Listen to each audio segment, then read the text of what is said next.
Hello mga ka-cutes! So isang araw na naman po ang natapos at syempre, Dinner dinner time time! para may balik naman ang lakas na naubos sa atin ngayong araw na to. Pero bago po yan, nagpapasalamat po kami sa lahat ng aming mga viewers.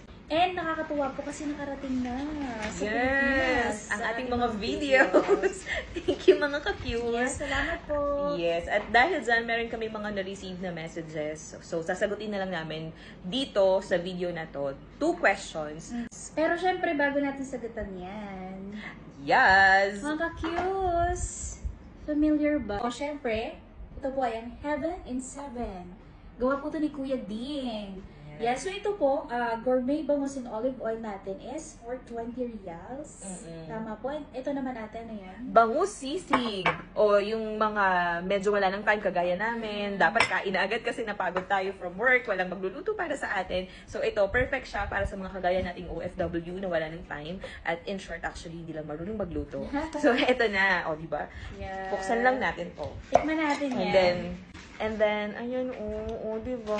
Lagay mo lang yan sa kanin mong mainit. And then, okay na, tapos na. Kaya na tayo, guys. Pero promise, natikman ko na to. Actually, padalawang bote ko na yan. Parang nagugutom na naman ako. Ang bango. Kumain ka na kasi. Pero ang bango. Promise. Kung paano umorder, is i-contact nyo lang po ang number na to. Yan, nakikita nyo po sa screen. So, ito na nga. May nagtanong kasi si Kakyu. Parang medyo nagwo-worry siya. Pag pumunta na daw ba siya dito, paano daw ba niya i-contact? Kasi meron daw siyang nakausap na taga rito sa Qatar na medyo complicated daw ang parang communication dito sa Qatar pa sa Philippines. Which is totoo din naman kasi ang messenger, di ba, hindi natin siya magamit para makapagtawagan. So, ikaw, anong ginagamit mong application? Ako, ginagamit kong application is Imo. Actually, very convenient siyang gamitin. Yes. Kasi hindi naglalag, maganda siya. Yun, Imo. So, marami namang application pero minsan nagre-require ng VPN. So, syempre, hindi naman advisable ang VPN kasi di ba hindi naman siya legal. Yeah. So, pero may mga paraan po, Kakyu, wag kang mag-alala. Yes. Oo. Kaya kahit po mayat-maya yung tawagan ng inyong mga kapamilya dyan sa Pinas, huwag po kayo mag-alala. Kasi actually may parang stereotype yung mga tao na kapag sa Middle East, parang mahirap kontakin. Hindi po. Hindi naman. Imo po ang ginagamit namin. Mag-install ka na ngayon sa bayan. And Yes. Ano naman yung ating? second question, sabi niya po ay magta-travel siya at siya isang freelancer.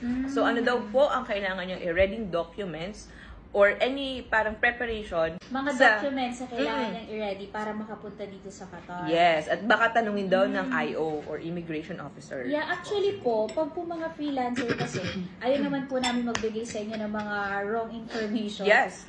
So, kasi pong experience po namin, kami po ay mga direct hired. Pero po, dumaan po kami sa agency.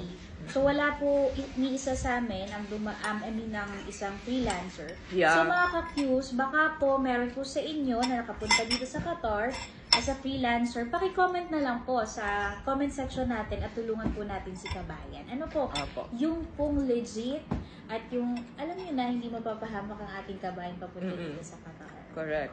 Kasi sa amin po, as long as kompleto ang documents mo, dumaan ka sa tamang proseso, QVC, Actually, agency na lahat ang mag-aasikaso na yun. wala ka ng masyadong questions sa immigration officer. So, mas maganda na dun po sa mga kabayan, please help our Kakyu.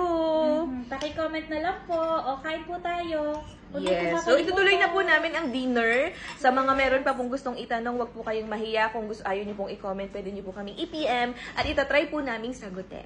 Yes po. Sana po nakatulong. Good night, mga ka-cute. Order na po kayo, Heaven is 7.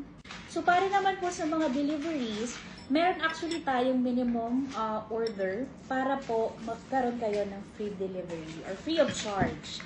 So, kailangan po ay 3 orders or 3 bottles. Yan po, para matikman nyo na ang tunay na Heaven.